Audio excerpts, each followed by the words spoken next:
I've been silent on this subject for too long, but I can remain silent no more.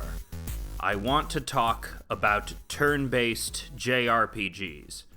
Of course, on this podcast, I've talked a lot about Kingdom Hearts, which is a type of JRPG, but it doesn't have that same flavor as the turn-based RPGs. It still has a menuing system, it still has the spiky hair, it still has the attempts to kill God, but it is, because of its action elements, it is slightly different than the type of game that I want to talk about.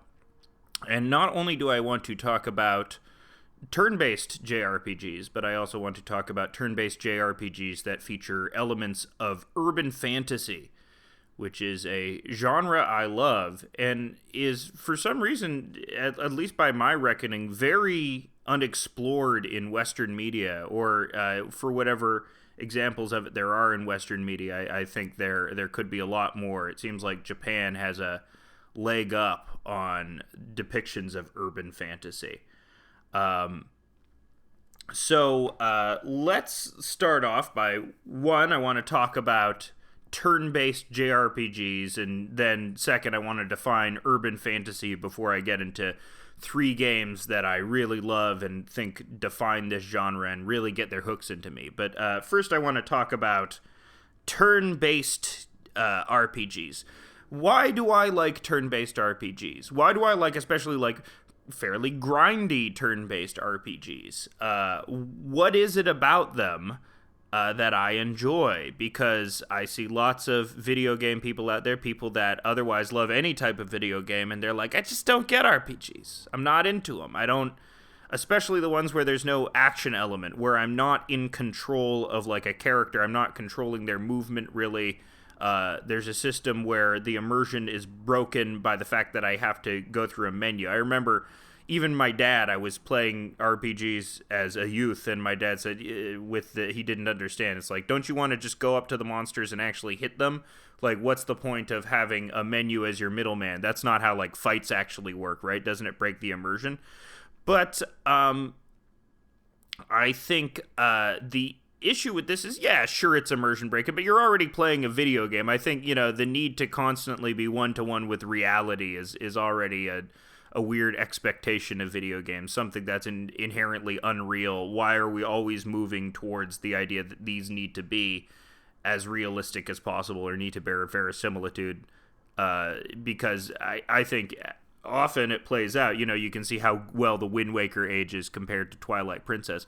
Stuff that doesn't necessarily try to go for realism at its time ends up aging better because it's just something more dynamic you can do with the art style and the medium. When you go for realism, games tend to, tack with a generic art style. The Uncharted games, while beautiful looking, they aren't as distinctive looking from something like, say, The Last of Us than the Wind Waker is from Twilight Princess. Wind Waker, I can clearly picture color palettes and designs in my head where when you go for that sense of realism, sometimes the games become less iconic because much in the same way that digital film sort of overtook the naturalistic, circly beauty of analog film, there's something less iconic about attempting to go for that realism and all the time. So that's what I want to say. Initially, if your criticism of it is turn-based battle systems they're unrealistic, yeah, sure. But, who cares? It's a fucking video game. It's not, it's not real life. You can be whatever you want it to be. But if you just don't like it because you find it boring, that's the best criticism. It's I want to be in a video game because I want to be controlling the movement of my character at all times. That helps me. That's a perfectly fine criticism. And if you don't like the feel of it because of that, I fully understand. But what I would say about turn-based battle systems that I really enjoy is they're little puzzles that you have to work out. You just, every step of the way, you just get into a little puzzle. Almost if you think of turn-based RPGs as less of sort of action-y based games and more of a Professor Layton type game, where you just go around and then there's a little puzzle around every corner and then you get a little reward for solving the puzzle. And with turn-based RPGs, you're given enemies to defeat, you have a set amount of tools, and you have to figure out how to defeat them with that set amount of tools. The function of super bosses in RPGs is that they severely limit the amount of tools that you have, or they really test the extent of your mana or health pool in order to be challenging. Usually with the easier puzzles, there are a trillion ways to get rid of the enemies, but as the game ramps up in difficulty, the puzzles become more fiendish, the enemies have more resistances, they have better stats, so there becomes less ways to dispose of them, and part of the fun of figuring it out is the logistical fun of figuring out what are the tools at my disposal, what I can get, and in order to solve this endless series of little mini puzzles that you have. So to me, that is the fun of a turn-based RPG. Additionally, if you're not so good at like twitch reflex gaming, if you're not like a hardcore gamer who's like very good at getting precise inputs and very good at doing like frame perfect stuff, which I am not doing, I'm very slow at it, I don't practice at it, I'm casual, I'm a filthy casual. Turn-based RPGs can be good for that, whereas, other types of games can be frustrating. I can beat the Dark Souls games, which are notoriously hard, but I think that's another thing, just as an aside. I don't think the Dark Souls games are hard. It's not that they're hard, it's just you die a lot, which is something that people say frequently, but it's like, you just adjust your sensibility of what dying means in a video game. Because in like a regular video game, dying means, it's really bad, especially like in the old days when you didn't have saves, you only had password systems. Like dying, you had to start the whole game over again. But because dying in Dark Souls is just a natural part of the game, you just get used to it over the course of the time. And the game ends up being about repetition. And the games, they're not... Some bosses are hard, but going through the main line of each Dark Souls games, they're not as hard as people would say they are. You just adjust your expectations from other previous games you've played if you've never played a Souls-like before. So, yeah, I can do the Dark Souls games, and they're compelling. But Dark Souls, they also offer opportunities if they're too hard as well. Like, you can just over-level yourself, which is also the beauty of an RPG. If shit's getting too hard, just grind a little. Just put in the effort, which some people find grating, and they hate it. That grinding is the thing that they absolutely hate the most, and they will curse any game that makes you grind, like a lot of the early Dragon Quest games. But I don't know, I sort of like it. You have to solve X many puzzles before the puzzles become easier. That's a little... It's nice to me. I like that. And you get a little dopamine hit, you get a little reward each time you solve each little puzzle. It's a great experience for me. I really enjoy it.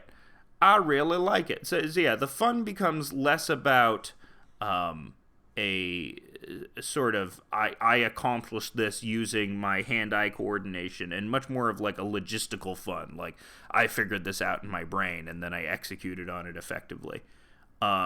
So that, to me, if you are turned off of turn-based RPGs, that is the thing that I will recommend to you, is that don't think of them as action games necessarily, but more as these sort of little brain games that you figure out.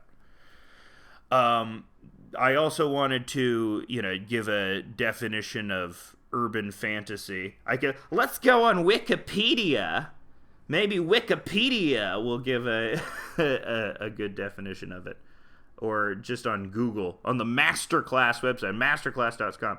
Genre of literature encompassing novels, novellas, and short stories in which fantastical characters and concepts are placed in a real-world urban setting. So yeah, that's a good summary of it.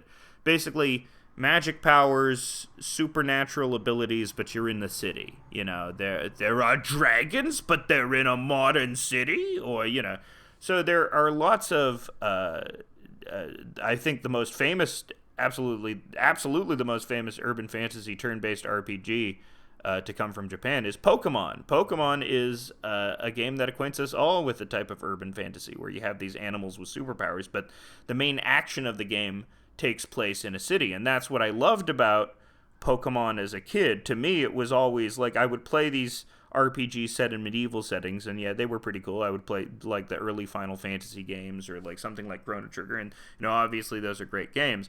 But Pokemon, when you take on, especially when you're 8 and you can really imprint on this stuff, you really take on the avatar of your character, and he lives in a house just like your house. He lives in a modern setting just like you.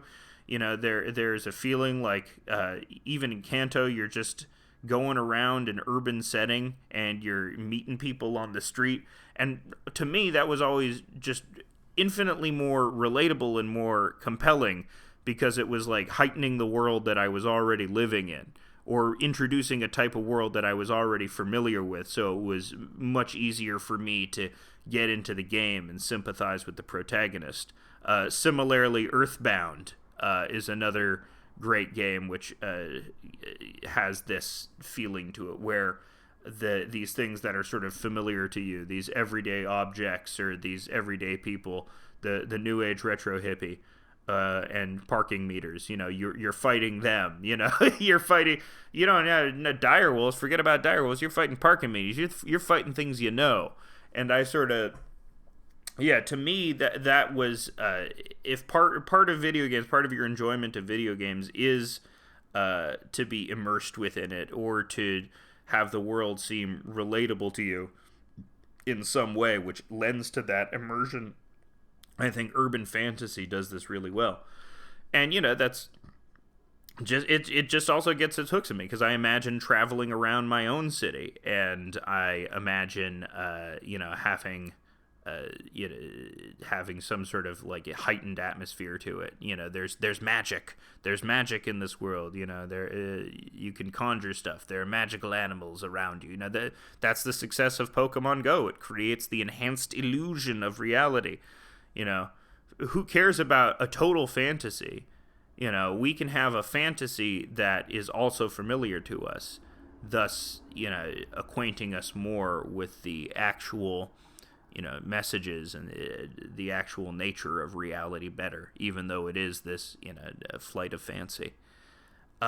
So that's what I like about urban fantasy. More relatable, in 2 words. There is a part of me which always feels more drawn to these urban settings, because I grew up in a city. I have no great reminiscence of the past. Maybe that's sort of like, maybe there's a queer element to there, because I find a lot of queer people, while they'll be like history people and they'll enjoy that practice, they will never want to harken back to the days, because now it's better now than it's ever been. Well, maybe there was like a sweet spot a couple of years ago before Republicans really started going hard on queer culture, where it was probably slightly better, but but even in this era we're living in, there's no great, up until very recently, you were embattled for your identity, just constantly in a very harsh and violent way. So there's no relating towards the past or desire to be in a medieval setting. Or if you're in a medieval setting in Dungeons and Dragons, you're recharacterizing it so that, it's okay for there to be queer people in it, which, that's another element of JRPGs I want to talk about. They're a little gay. Maybe that's why I'm drawn to it for some reason. Or, for some reason, a huge experience with a lot of gay people I've met is that they have, sure enough, they have a mermaid phase and they have a Kingdom Hearts phase. That's that. Those are the 2 things. Mermaid phase, Kingdom Hearts phase presents a lot in a lot of LGBT people, I've noticed. But yeah, I don't know. I don't know if Tetsuya Nomura is queer or not. I have no. Who cares? It doesn't matter. But there's something about those games. I guess something about that. Presentation of femi males, or sort of the rules about the gender expression in like JRPG protagonists, especially, is always taxed towards a little androgynous. And I think that's what makes them attractive to a lot of queer people, who can more easily map themselves onto these characters. But that's a rank oversimplification as well. But I don't know. I think that's why you see also a lot of like queer people who are into anime as well, because like because you'll get like femi men in it. That's the vast oversimplification. You should absolutely censure me for this, but yeah, for some reason there is always like, for some reason I've noticed gay people. This is my deaf gay comedy jam act. I've noticed gay people tend to tack towards JRPGs. There is a large gay JRPG following. They should call them gay RPGs, I say. Anyway, this is all to say that this combination of turn-based plus urban fantasy, plus sort of this sort of heightened melodrama of JRPGs, which I wanna address as well, because there are RPGs from Japan which we don't consider JRPGs. Elden Ring is an RPG from Japan, but it's definitely not a JRPG, and its story is bombastic in the way that a JRPG story is, but there is sort of like a solemnity and a darkness to it that separates it from this almost sort of soap opera quality that a lot of JRPGs have, which is also that's something attractive about those games if you're into it. There's this sort of kitschy, overstated quality. Everyone is always like overstating themselves, whereas like in Dark Souls it's the opposite. Everyone is understating themselves. There's all these hidden motivations that you have to define, whereas like in JRPGs everyone is very off the cuff about their emotions constantly. I think that's might also be sort of the queer elements to it, is everyone is being messy bitches to each other all the time, and there's all this yeah, there's a lot of messy bitches in JRPGs, which is I'll associate that with queerness. Why not? Yeah, okay. Yeah. I'm 0 for 3 on the queer theory takes today, but bear with me, folks. Because there will be actual, like, honest to God queer elements in one of the games that I'm talking about. Explicit queer elements in one of the games that I'm talking about, and I'll be excited to get to that. But yeah, sort of this melodrama as well, this kitschiness, it's sort of like I remember there was this thing when Kingdom Hearts came out, and MC Chris, who was on Aqua Teen Hunger Force and was sort of like this nerdcore video game MC with a high voice, talked about, he was ranting about Kingdom Hearts 2, and it's like, it's all this hands on your hips anime bullshit, which is, I love, he didn't like it, but I love that phrase, hands on your hips, where that sort of stilted, simplistic, style of expression is, that's what I like about it. That's what's fun to me about it, where there's all the emotions are heightened as well. Even in Pokemon, yeah, there is this sort of simplistic, reduced quality, like our world but smaller, in the same way that you like those a miniature version of why Little Canada and Toronto is a huge attraction there, or like why people are into trains. There is always like this attraction to this idea of a contained universe. You see representations of that in the movie Hereditary or Synecdoche, New York, which both feature characters who are obsessed with miniatures and control, and that idea of having this contained, smaller universe, and but this smaller universe version of yourself, because, obviously we can't control the universe, but we can create a version of it that is at once familiar to us, but something that we can manipulate and is knowable. And I think there is a great pause in that. There is a great sense of satisfaction in having a knowable but still understandable and relatable universe, which is why the exaggeration or the simplicity of it makes it adds to that feeling, adds to that this is like us but smaller. In some respects. So I think that's another aspect of it, to how the melodrama heightens it. So I want to talk about 3 games now. 3 of my favorite games of all time. I love these games so much. And they sort of represent my history with JRPGs and how I first got into them. The first one is going to be very obvious. It's one that pretty much everybody's played. It was probably the game that got many people hooked on JRPGs. And it's Final Fantasy VII, of course, which I played at 9 years old, a couple years after it came out. I didn't get it at first. The story seemed daunting. It seemed like it was too adult of a game for me at the time. When it first came out, I was 7 years old. And the thing about it, the thing about Final Fantasy VII is it is really adult, actually. It does have all of these things in it which, when you introduce them to a kid, are very heady. And, if you understand even a little bit of it, you think you understand a lot, because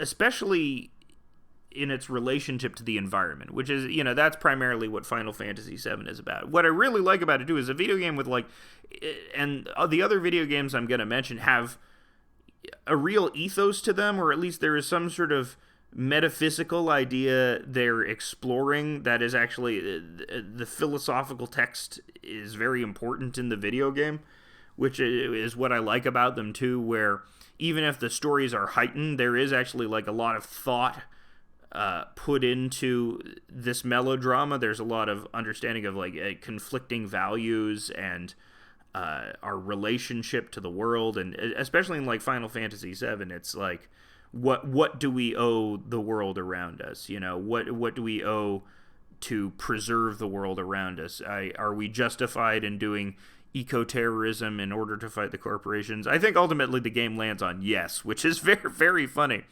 I actually played some of the remake recently, and it tries to recharacterize it. I mean, that's what the game is all about. The remake is all about you can never go back, and you're always going to try and change the story in infinitesimal ways. But the initial Final Fantasy VII comes hot on the heels of all of this sort of popular pro-environment media, or the polluting CEO was a very classic bad guy in the 90s. You have Mr. Burns as the preternatural polluting CEO, or you have, Captain Planet is all about fighting for the environment, or Fern Gully. There was this sort of sweet spot where this very pro-environment conscious media was allowed in the 90s, because it was just getting to a point where we were starting to understand our relationship with the world, and how our years of industry had actually affected the world around us. We had understood it for a while, but now there was sort of a mass boom in the popular consciousness of that notion. Especially global warming that term did come in the 90s, and people started worrying about it, and people knew about greenhouse gases in the 90s. And just, pollution is bad. You can see the smog being belched into the air. You can see the fishes dying in the river. You just know inherently, I probably shouldn't be doing this. This is probably it's bad. But you do it anyway, because, you got to keep the GDP going. So, yeah, you just had this spate of, really prominent, environmentally conscious media that was especially directed at children, because I think that's an easier pitch to children. It's hard to pitch to children hey kids, we're the oil industry, and here's why we get to extract the world and deplete the region and move the animals off. Kids like the little animals, and they don't like them when they die. So being environmentally conscious is a much easier pitch to children. Weirdly enough, in my view, or at least it was to me. Because it's the pitch is do you want the animals to die, Jimmy? No, I don't want no. So I also understand why that had a vogue in children's media as well. But as we went on, and global warming, climate change became more of an actual issue we had to deal with, and more one that sort of where we understood how we were closer to doom because of it. You don't see a ton of pro-environment children's media anymore, because I think talking about the environment just bums people out now. They're just oh, there's nothing we can do. There's no inaction. Ain't no Fern Gully coming to help you. Ain't no avalanche coming to blow up the Mako reactors. You are alone in this. And especially because what little children's media or any media at all that's devoted to environmental stuff is either, art house stuff like First Reformed, or there was this one, I remember there was like Environment Bigfoot, and it was this sort of middle of the road, Bigfoot cartoon about a pro-environment Bigfoot, because he's Bigfoot. You expect him to be pro-oil Bigfoot, but yeah, there was a massive conservative lobbying campaign against the fucking Bigfoot cartoon, and that's what you're also up against now. Is like now conservatives are more acutely aware of how environmental pro-environment media can hurt their bottom line, because it's an actual going concern that a lot of people are worried about, so they have more of an interest in suppressing that type of expression. So Final Fantasy VII is articulates its environmental message beautifully. It articulates our responsibility and what we owe to the planet in an incredible, astonishing, like, tearful way. It's like, beyond Sephiroth, I think the main thesis of the game comes, and spoilers for Final Fantasy, spoilers for all these video games. If you haven't played any of these video games, as I mentioned them, dip out now. But right in the game, you're in space, and Sid Highwind, a character who has always wanted to go into space but has been thwarted by faulty rocket ships, and Shinra, the big corporation, used to pay for the space program, but now they've let it fall into disrepair as the company has become solely focused on resource extraction, which is how, like life, our goals of science are thwarted by the inevitable corporatization of everything we love. So at one point in the game, you go to space, and Sid finally sees the planet from outside, and he gives this just like beautiful, like the best line ever written in a fucking video game, in my opinion, where he talks about, and I'm paraphrasing here, I'm not going to get it completely right, but it's more or less, he always thought the planet was so large, but when he sees it from afar, it's like a kid. It's like a quivering little kid that you gotta protect. And that is just like, that is such the amazing articulation of what we owe to the planet. It's not that, we're saving ourselves. It's that we have something that's beautiful that we are just totally letting go to waste.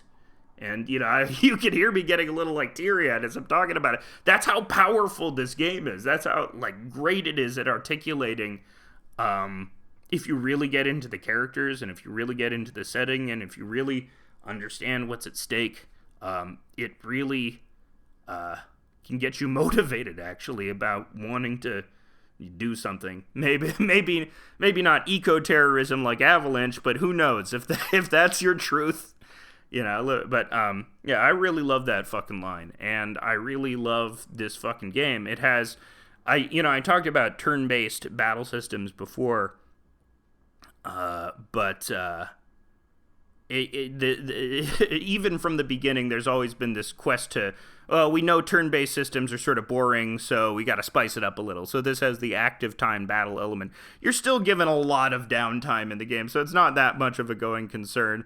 You can switch it up to turbo and go like really crazy if you want, and make it a Twitch game in that respect. But I like the system. The system is fine. It still gives you that logistical fun.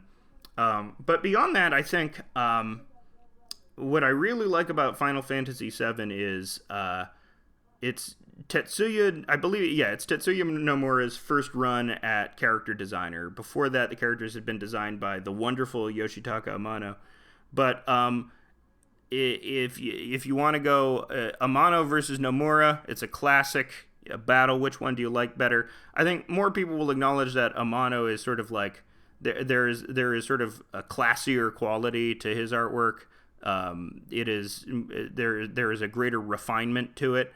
But Nomura has much more of a pop sensibility, and almost like sort of a Lennon and McCartney. Do you like the serious guy or do you like the poppy guy? And, I want to say I'm a Lennon fan, but really I'm a McCartney fan. I love Nomura's stuff. I love his wacky-ass costume designs. I love that they only get crazier as time goes on, and, look at Titus from Final Fantasy X. He has like a third of pants, What's up with that? Why is one leg longer than the other? Who cares? It's Nomura. He's designing him. But I say those wacky designs are cool, but I really like the FF7 designs because they are so reined in. He's doing it for the first time, so he's not as comfortable, going full on Nomura, just accessories everywhere. So the character designs are a lot more simplified. Also, I'm sure some of the reasons why they're simplified is because of the constraints of the technology, because they had to read in those blocky polygonal 3D models. You couldn't have so much shit on them. You couldn't laden them with all those accessories and shit. So you had to make the character designs more sleek and stripped down. But I think it's for the better, honestly. I think these are the FF7 designs are still the best ones Nomura has made in his entire career, because they just aren't too busy, but still busy enough in that entertaining Nomura way. But all of the characters have these great color palettes and silhouettes that you can instantly recall. Cloud is yellow and purple. Barrett is green and brown. In other Final Fantasy games, and it's weird because Final Fantasy VIII, the character designs I think take a little bit of a hit with the greater. You can see how like the greater amount of detail already got into Nomura's head, where he's thinking, "Oh, I can add way more shit to these costumes now." And so, but the design actually takes sort of a step back as a result of it, because the characters end up. They're sort of all the same height. They have distinguishing features like cowboy hats and, sort of color palettes. But the color palette is slightly more washed out. Characters are in uniforms, There's less of a difference in character design between, like, Cypher and Leon and Squall than there is between Cloud and Barrett. The first two characters you're introduced to in Final Fantasy VII are Cloud and Barrett, who like you can instantly, vastly different characters, these vastly different designs. You can instantly tell what they're all about within their first two lines of dialogue. But Cloud is sort of an annoying. He's sort of like this arrogant prick, and Barrett is this overzealous.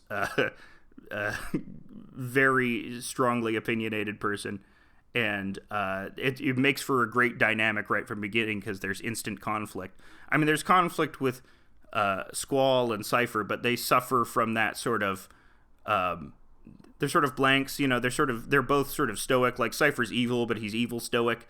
That's the problem with a lot of the FF8 characters, is that they just all have the stoicism problem where the characters aren't as distinct. People complain about Titus's, like joyful nature or sort of the exaggeration of that character, but I think it goes a long way actually in making him a more compelling protagonist than Squall. I'm sorry if I piss off FF8 fans. I know there's lots of hardcore FF8 fans, but these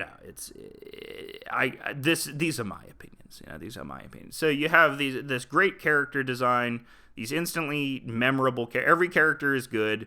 Even the annoying ones are good. Even Yuffie. I love Yuffie. I love her storyline. I love how she's trying to restore honor to her version of Japan, which was routed out by corporate interests. That's a very interesting take on it. That's something that will appear in another game, where it's like oftentimes, actually in all three games that I'm going to talk about, there is this sense of the encroaching industrialization of Japan essentially ruining it, and taking on too much of the Western values results in this cheapening of it. I guess Wu Tai is in the West, so too much of the Eastern Midgar values are infecting the sanctity of Wu Tai. But that comes up in the other games that I'm going to talk about as well. But I suppose I should summarize the plot of FF7, which I haven't done yet. If you haven't played it, I said spoiler warning, but as everyone knows, you are a mercenary. The main character is a mercenary, Cloud. At the beginning of the game, you join an eco-terrorist organization called Avalanche, which is hell-bent on fucking up the Shinra Corporation, who are extracting Mako energy, which is the planet's lifeblood. Along the way, you meet a guy called Sephiroth. He's a bad guy. He was initially employed by Shinra as a mercenary, and Shinra and the scientists that employ basically had a hand in his creation. He is partially injected with something called Genova cells. Genova is this sort of calamitous, destructive alien that is also basically a resource extractor, like Shinra. It mirrors Shinra in that it's only, or like Lavos in other games, but that's usually like a pretty reoccurring JRPG trope, is that there is some sort of Galactus or some sort of planet eater, and we need to stop the planet eater. But, you know, people do experiments with Genova. Shinra gets its hands on it, and they inject people with it in order to try and give them superpowers. They get body horror. They get fucked up body horror shit happening to them. It's no good. Cloud has a relationship with Sephiroth. Sephiroth eventually overtakes Shinra as the main bad guy, and he wants to bring a meteor down to Earth so that all of the energy will travel towards a wound in the earth, and he will absorb it all and become a god in doing so. And then you need to stop him. And that's the basic plot of it. It's sort of great because I think, like I said before, you begin with the first enemy, who is this version of resource extraction. And then you have that's rooted in the material world. And in the beginning of the game, you're just in Midgar. You're only in this city. There's no overworld you can't explore. So you're stuck. You're almost alienated like you are in a city, like in an apartment, where you're sort of removed from the outside world, and you can only see the enemy as, you know, this one sort of knowable material thing. But then once you get out of Midgar and the world expands, you realize that this sort of desire for power through resource extraction can be extrapolated on a fantastical level to this character Sephiroth, who becomes sort of obsessed with revenge and the desire for power to be ascended towards a god, because he feels like Genova was an ancient that got routed out by the evil humans of the planet, and then wants sort of a cosmic revenge for that as well. Play the game. It's really good. Unforgettable characters. Great fucking soundtrack by Nobuo Uematsu, which in retrospect seems very influenced by Twin Peaks. I didn't notice it before, but someone could do a whole fucking video essay on the weird influence that Twin Peaks had on this huge swath of gaming throughout the 90s, like how Link to the Past's Light World and Dark World was directly influenced by Twin Peaks. And apparently Mark Frost was even consulted on it. That's something that came out recently, which was sort of mind-blowing. Of course, I would, if there was sort of some sort of turn-based Twin Peaks JRPG, you know, that'd be fantastic. But, you know, that's not going to happen, and, you know, obviously shouldn't happen. Don't settle my nerd hash for even suggesting that. But, yeah, Final Fantasy VII, you know it, you love it. It changed everything. Everybody bought this fucking game. It demonstrated just how big games could be. And I guess one last thing I'll say about it is what I really like it is something that you can't reproduce anymore, because we go for realism now. We go for the most potential immersion possible. But what I really also like about this game is the blocky little polygonal designs and the pre-rendered backgrounds, and the fact that you can't go everywhere at all times and the world is somewhat limited.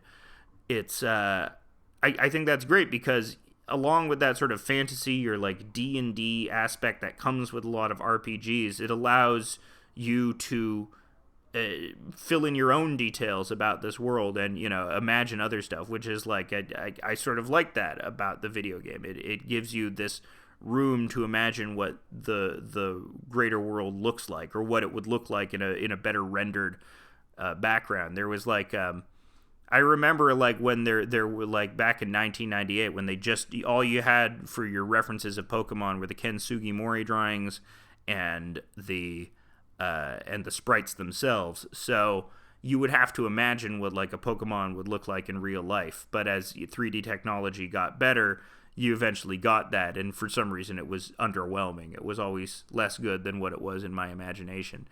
And, you know, it's same with all the iterations on Final Fantasy VII. You know, as the characters became more realistic looking, I don't know, I became less invested in it. It became less cartoony. It became less timeless because, you know, in the same way of the Wind Waker and Twilight Princess, those earlier cartoonier looks, for some reason, I don't know, I feel they somehow age better. Those blocky 3D polygonal models, which we said, you know, age so badly, they read a lot better. They're sort of more entertaining to look at than certainly the Final Fantasy VIII models. I'm ragging a lot on Final Fantasy VIII. It's a great game as well, but, you know, it has flaws that have often been pointed out compared to Final Fantasy VII, all of which I'm reiterating here. But yeah, Final Fantasy VII, great game, play it, strong ethos, great characters, great soundtrack, great battle system, love the limit breaks, engaging animations, fun summons, endless fun. You gotta watch the fucking Knights of the Round cinematic play every time, or you're a jerk. And otherwise, you know, great super bosses. I love the super bosses in it, really tests your mettle. And yeah, not enough good words to say about Final Fantasy VII. Everything everyone says about it is true. It's good. Play it if you haven't yet. The second game that I want to talk about came out mid into the PS2 cycle. It had two games before it called Kudelka and Shadow Hearts 1, but the second really hit its stride, and that was Shadow Hearts Covenant, the second Shadow Hearts game in that wonderful series. And this game, it is about the urban fantasy setting, but taken to the max. It's not even in a fictional world like Final Fantasy VII. It's in the real world. It's in World War fucking One, and you have magic. What if magic and existed in World War One? But it also introduces an element that I also really like about these types of games, where it's heavily referential to world mythology and just any type of monster from world mythology that it can think of, it will include in their game. And that was great for me, because as a kid, I always loved just reading about various myths. I loved reading about, you know, Agni and Hanuman and Indian mythology. Loved reading about goddamn Utgard Loki and Norse mythology. Loved reading about goddamn, you know, Ogun and Olokun and, you know, in West African stuff. You know, it's like I had always been gravitated toward that. So, you know, here's this game which, for its bestiary, and which has, you know, obviously been a trope of RPG since the very beginning, draws a lot on not just sort of Western monsters or sort of more traditional fantasy monsters, but also like these really sort of more obscure myths like the Lambton Worm or something like that. And then as a kid you'll find out further, what the fuck is the Lambton Worm? And then you'll learn about the goddamn Lambton Worm, and that was great for me. That's a huge aspect of these games as well, just going through the bestiary and finding out what they're drawing on from history. Shadow Hearts Covenant is a game that is great because it also has a real sense of humor. It has a real shithead sense of humor. It's sort of a parody RPG in a way, but it also takes itself very seriously. And of course, the last episode I did was about Ween, so obviously I'm into parodies that also take themselves seriously and have something to say and have like a real philosophical bent. I like that your enemy is the person that ruins the world is a priest from the Catholic Church. Is like, I like life. who is caught up in this massive conspiracy of this organization called Sapientis Gladio, which I don't know if is a reference to Gladio, the CIA stay-behind operations after World War I, but this is some sort of conspiracy which involves Rasputin is in there, and Rasputin is collaborating with the Catholic Church in order to, seize power. And, the game isn't explicitly anti-communist, but one of the big features of the game, obviously, spoilers, go and play the game if you haven't, is that at one point, there is a place in the game called Appoina Tower, which is near the Vatican. And one of the antagonists of the game, Nikolai, releases this door which harbors all of the malice behind it. And, this malice comes out and infects the world and accelerates the brutality of World War I that much better. And I always like that. It's like, how do we reckon with this massive bloodletting, the worst war that anyone had ever seen by any imagination, fucking mustard gas, forget about goddamn, sure, you could get your jaw blown off by a cannon, but that's still like a knowable physical injury. Here's this thing which just infects you and burns you from the inside. There's so much more brutality to it. The weaponry is so much more effective, and there's just so much more death. And so yeah, I like that the game's explanation for this is, some guy just, he fucked up, and, that's the reason why we all started killing each other much more intensely in the 20th century, is because of this reason specifically. The plot of the game is you are Yuri. You're a harmonixer. It's spelled harmonixer, but I think it's pronounced harmonizer. You have the ability to fuse with demons. At first, you start off as a soldier in the German army. You are the commander of a battalion in the German army trying to take a small town in France called Domremy strategically, and it's not problematic because it's World War I. They're not Nazis yet, so it's no there were no good guys and bad guys in World War I. It was just people killing each other because of monarchy. There's no easy way. We won though, so yay, we demobilized the Ruhr Valley. Wonderful. And so you play the commander of this unit of German soldiers called Karen. I don't think there were many women commanders of battalions. I don't think there were any, probably, but that's sort of what I like about this game as well. It's like lots of anachronisms. While it does use a historical setting, people talk in a modern way. This would annoy some people. I think it's funny. It sort of goes to the humorous, parodic aspect of the game. And sort of the character designs are very modern too. They don't necessarily look like they're characters from the 1910s or whatever. So that's fine. I like that aspect of it. And so you go to this town. You are thwarted by a demon named Yuri. Eventually, you collaborate with Nikolai, and you stick Yuri with this thing called the Holy Mistletoe, which is slowly killing him. So you set out to find this person and get a cure for the Holy Mistletoe initially, which leads you down the rabbit hole through Nikolai of this whole conspiracy involving Sapientis Gladio and Rasputin. You eventually stop Rasputin. You recruit Anastasia into your party. So the game could be interpreted as anti-communist as well, because I think the game also attributes the malice released into this world is also responsible for the October Revolution. It does paint the Romanovs very, very nicely with a very nice brush. The game isn't historically perfect. What do you want? It's also like very goofy. One of the major side quests in the video game is you need to find gay porn. This is actually, you need to find gay pornography in order to trade it to these gay French guys who will then make dresses for your living doll. Because one of the characters is a puppeteer, and he has a living doll that gets different elemental casts based on which dresses it wears. Also, one of your characters is explicitly queer in the game. Joachim Valentine, this muscle-bound wrestling French vampire who's alter ego is Grand Papillon, Big Butterfly. His mentor is historical wrestler the Great Gamma, and they get into homoerotic wrestling tournaments all throughout the game. There you need to ascend a wrestling platform filled with different Kurit men in order it's great.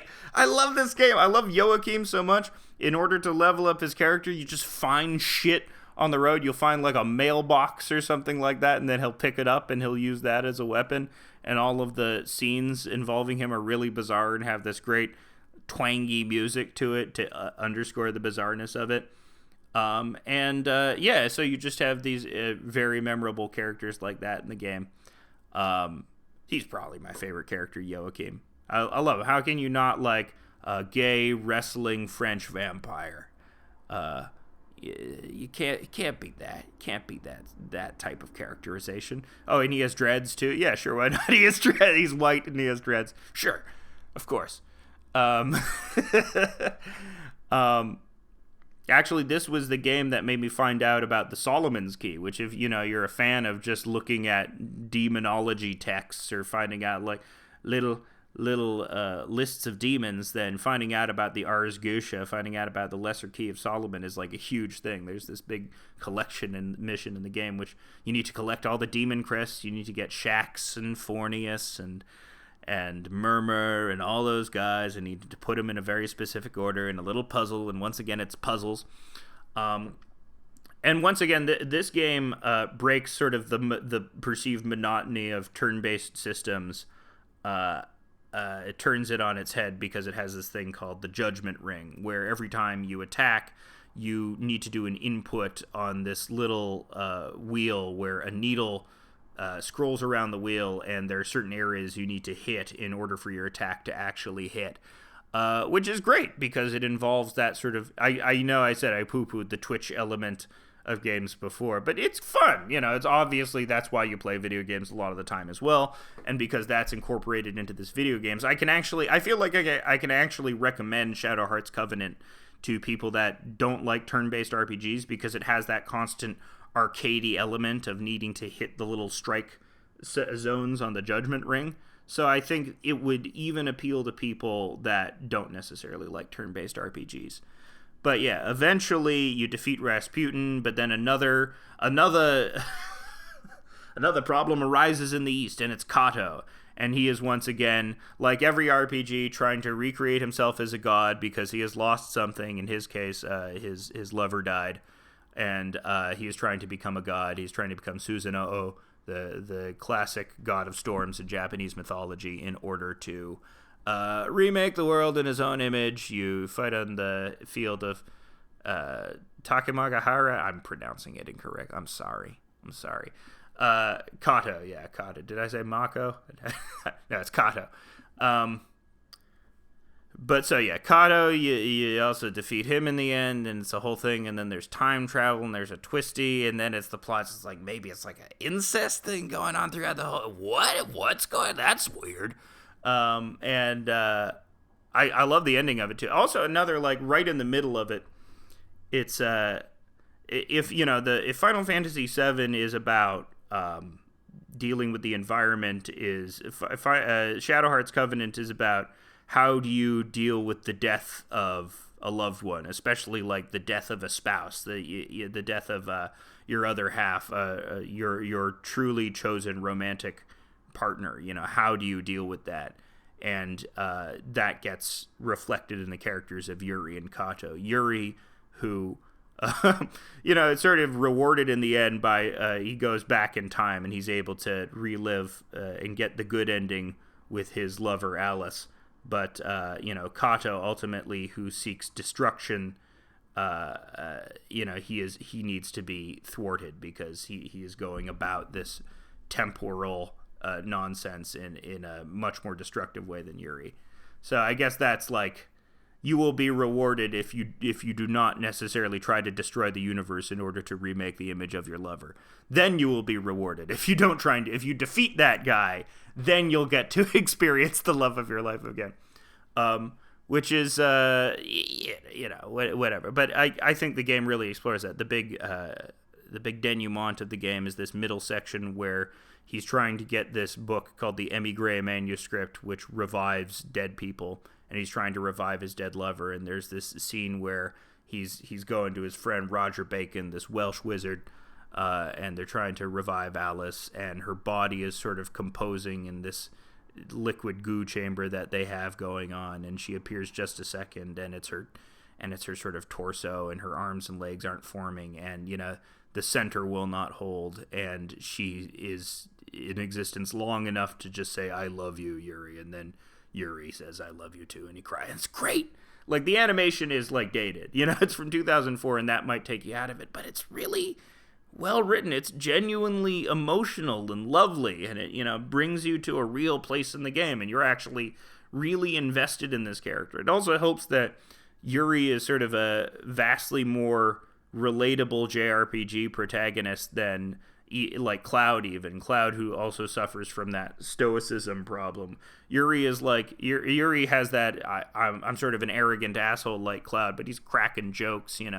He's lazy. He sort of has these more evident human characteristics that make the emotional things that happen to him hit much better, which is why I really like this game too. It's through the humor expressed in these characters that they actually become more human and more relatable than potentially other JRPGs, which rely a lot on the seriousness and drama of the situation to drive the relatability. I think usually when I really care about JRPG characters, it is in JRPGs that tend to tack more towards humor. Like Final Fantasy IX, the reason why Vivi's story is so horrible is because the character's so fucking cute and so funny.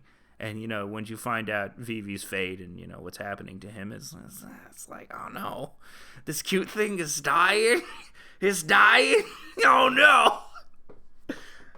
Yeah, so once again, I always tack towards stuff that is kitschy or maybe less realistic, because I feel with that lack of realism, it tends to bring out the realism even more, paradoxically. And I could say a lot more about Shadow Hearts Covenant. It's probably the most obscure game that I'm going to list today. Not a lot of people know about it. It made somewhat of a splash, and enough to get a sequel, with the sequel which is also very good, but less emotionally substantial, less cohesive than Covenant. Are there any other things that I want to say about this game? No, just find a way to play it. It's hard to find. It didn't get a lot of re-releases. You basically have to buy a PS2 in order to get it. There have been talks about the studio. It's an Atlas game. I forget the exact studio that made it. Saknoth, I think it's called. And there are talks about doing a spiritual sequel to it, but nothing is really materialized yet. I really want to see it because I love this game. I love its sense of humor. I love its setting. I love its demon bestiary. I love the combat system. I love the music. And all three games, the music in all of these games is so fucking good. Yeah, I ragged on listening to video game soundtracks in one comic earlier, but that's because I do listen to video game soundtracks, so it's a little self-crit. But yeah, if you listen to the Shadow Hearts Covenant soundtrack, some of the best town themes ever written in video game, the Japanese town theme and the French town theme, beautiful. I love it so much. They're so relaxing, instantly put me in a good mood. Pick it up. It is genuinely worth the $70 you'd have to pay on eBay to get it, and whatever a PS2 costs now. But can't recommend Shadow Hearts Covenant enough. I think it's one of the best games of all time. One of my favorite games. I would probably even say it's my favorite game of all time. The one that got its hooks into me the most. So the one that I think about a lot and would probably influence my idea of what horror should be. So yeah, pick it up. Love Shadow Hearts Covenant. The last game that I'm going to talk about is the most recent one. It came out a couple years ago. Last year. It's Shin Megami Tensei 5. I actually hadn't played any other Shin Megami Tensei games before that, but this was on the Switch. It looked pretty interesting. It had the whole demon collection aspect. As I mentioned before, I like demon bestiary things, so that's what really attracted me to it. I had tried to play Persona before, specifically Persona 5, because everyone liked that game, everyone liked the soundtrack, everyone liked the style.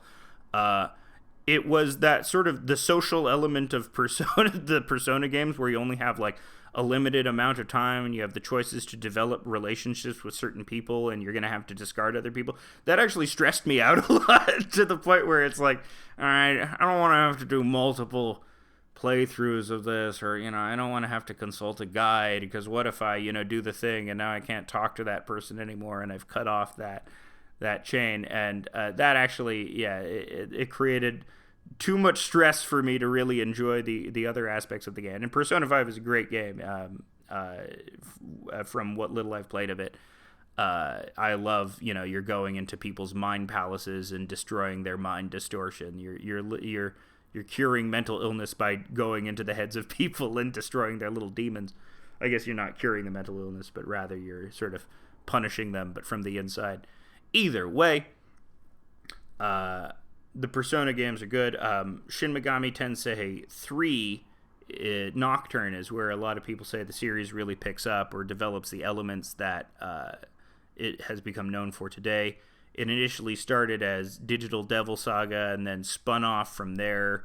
But 3 is where that sort of Pokemon-like collection element comes in, where you are talking to demons and bargaining with them, and then the demons become part of your party. And that's great, because I love Pokemon, but this is like if Pokemon were a little edgy and hardcore. What if instead of a Pikachu, you had a goddamn devil?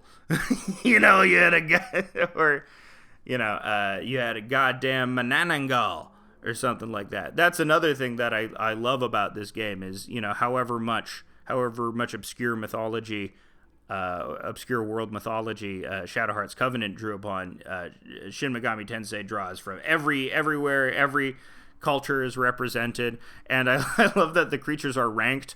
So it's like, yeah, Shiva's probably more powerful than Thor. Yeah, Shiva could definitely take on Thor for sure. Vishnu, yeah, more than a match for Thor. I don't know about Odin, though. Odin might give him a run for it. I like that they're ranked in levels, so they had to have logistical discussions about which demons from world mythology could beat up other demons, which I think is just funny.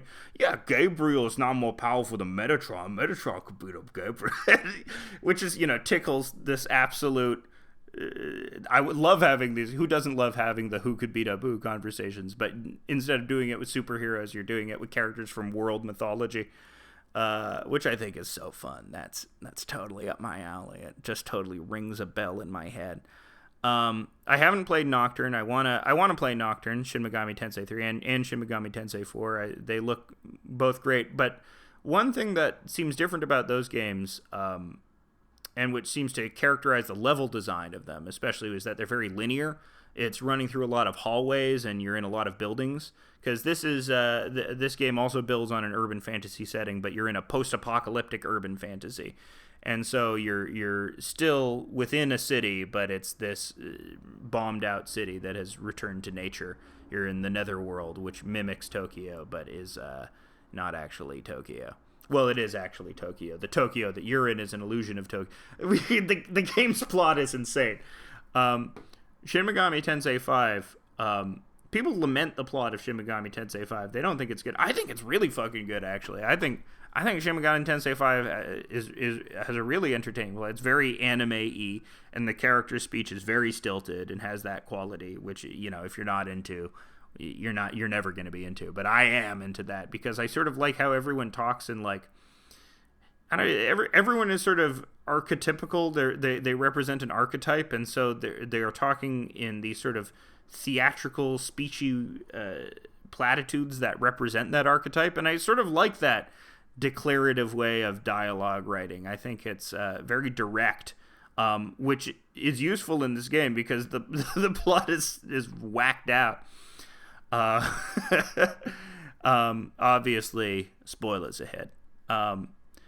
But yeah, the main thrust of this game is that the devil has killed God.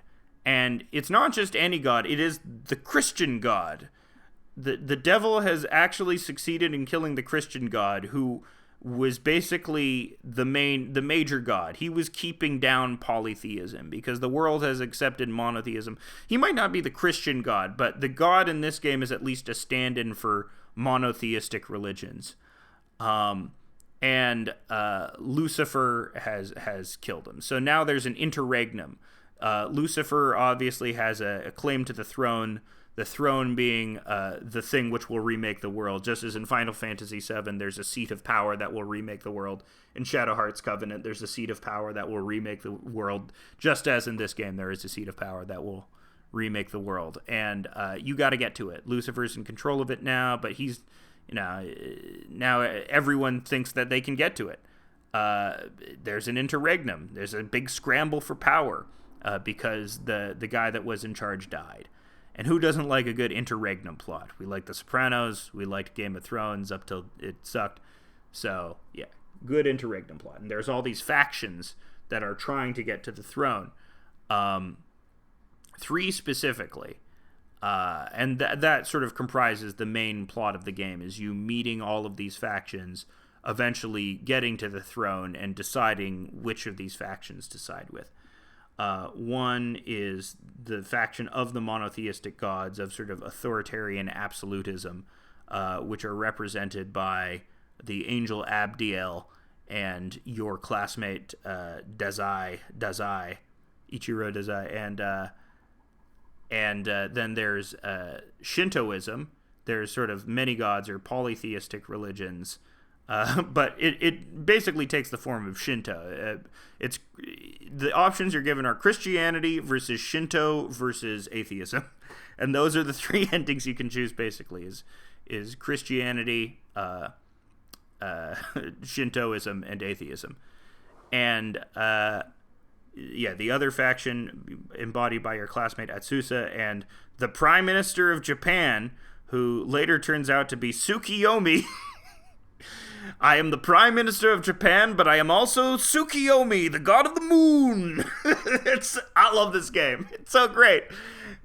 And the way that information is revealed to you is so matter of fact, and it just happens in a cutscene where they're standing around and talking in very calm voices. It's like, yes, I am the Prime Minister of Japan, but I am also Tsukiyomi, god of the moon. He doesn't actually say it like that. He just reveals it very dispassionately and calmly. And so that's another faction. And the last faction is Yakumo and Nua. It's there's a human sort of police officer and a demon snake lady, and they want to destroy the throne. And you are sort of given the one option where you destroy the throne, where humans are, going to be in conflict with demons, but will eventually prevail. But if you get the secret ending, you can destroy the throne and create the world for your friends and sort of restore the world back to a place of reality. And those are the and I really like that. The game, even though it's stilted and everyone talks inhumanly and the characters are not really relatable, even your main character is, he's just a complete blank. It is, I think it really propounds on these ideas well, and it really, makes you want to, it really does feel like a significant choice that you're being led into once you finally do choose which ending you want. And I always led towards Shintoism. To me, they made the best argument. Fuck a world for humans. I want a world with many gods and conflicts. You just showed me a game. Show me how fun it is living in this fucking demon world. Why wouldn't I go for the Shinto ending? I love that. I like the idea of actual polytheism happening. So, of course, that's the one I go for. Fuck the human ending. Fuck a world for humans. I'm the Nahobino. I'm a demon human. I have ascended beyond that. That's the other thing, is you are a Nahobino. You are a combination between a human and a demon, and as such, you are sort of a super god. You are beyond the reckoning of other demons and gods as well, because you represent this divine middle space, which is the Nahobino is also very androgynously portrayed, as a lot of other fields. So I think that sort of that sort of character, that sort of rebus type character. As rebus is sort of that in alchemy is that combination of a man and a woman to create this sort of divine, all powerful entity, and that's sort of what I drew upon in Together when I was writing that comic, that idea. But I think it plays in this game as well, or maybe subtly perhaps. But I sort of like that the in between, the thing that is in between is the thing that is actually has the greater insight and the greater power in this world, which is, I don't know, to me that's sort of a queer idea, in there. What I also really like about this game is it's sort of a riff on open world games. It's not quite an open world game. It's like too limited to be an open world game. It sort of masquerades as an open world game, but what I really like about it is it acknowledges that in an open world game, what are you mostly doing? It's you interacting with a map a lot of the time. Either you have like a map in the bottom screen, or you're referring to the map in your menu.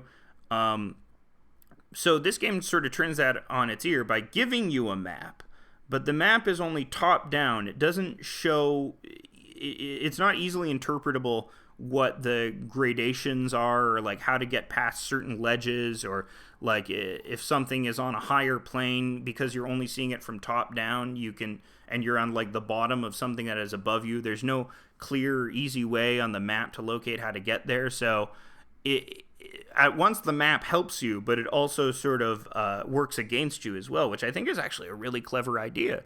Knowing that part of the trick is understanding how to like navigate the map, and figuring out this little geographical puzzle that the game has set up for you. And once again, that is the big feature of RPGs for me, is these little puzzles, like these little puzzles.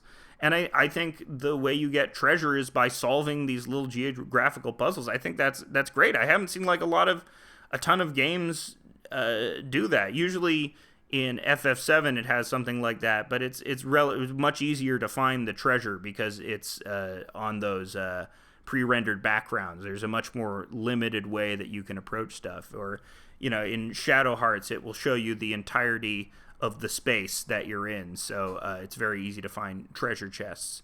But in this game, no, part of like finding the little treasure, which is actually very important to finding little balls of treasure because they can increase your ability significantly, that's a huge part of the game, and it's never boring because they always hide them away in these little fiendish geographical puzzles that I really like. And it also makes sort of fetch quests a lot more interesting when there's a big like collection quest in the game where you're trying to find Maiman. And that it becomes a much more enjoyable collection quest because you're constantly trying to figure out what this sort of pseudo unreliable map is telling you, and you have to sort of figure out what this means within the auspices of this sort of unreliable map. Some people might say that is not good game design. I think it is great game design. I think it is deliberate. I think it was done that way on purpose, and I think it plays with your expectations of how you interact with a map in an open world game, and I think it is fantastic for that. I also think this game is like a pure turn-based RPG. There is no sort of time gimmick. You are given an infinite amount of time to decide how you're going to react in between turns, but the stakes of this game are a lot higher because you get an extra turn if you hit an enemy's weakness, which is huge. So and also you lose 2 turns if you miss. So sometimes if you miss in a game and you aren't prepared, you can just die to like a regular enemy, which I really like. I think that's great. Like even in normal mode, there's a greater. They've solved sort of the problem of boringness of turn-based games by just making every encounter much more challenging, or hinging on single turns for your party, and making the reversal of fortune go very quickly if you miss or something, because that really heightens battles, and it sort of if you get into a battle, it makes the puzzle aspect of it much more heightened because you could potentially really have consequences if you don't succeed. And I think Beyond that, I think it just has, once again, a great fucking soundtrack of this ambient, like pseudo-ambient music that plays along it, like washed out horns that are heavily reverbed and like strange samples that are constantly being torn off. Like the great, the intro you start out with is na na na na na na na na, and it has this ringing voice in the background with this flangered, heavily reverbed guitar. It's gorgeous fucking soundtrack. Can't recommend this game enough. I want to go back and play the other SMT, the other Shin Megami Tenseis as a result of it. But I think this game just rung all my fucking bells, and I think it's worth playing for all of those things that I mentioned before. All of the melodrama, the urban fantasy, the turn-based system, which gives you a little time to think about these little puzzles. Yeah, that's pretty much where I want to end it. I've already gone on for way too long about this sort of thing, but I just have so much goddamn to say about these turn-based urban fantasy JRPGs. I love them so goddamn much, and maybe you love them too. And for that, we salute you. And go play them all right now.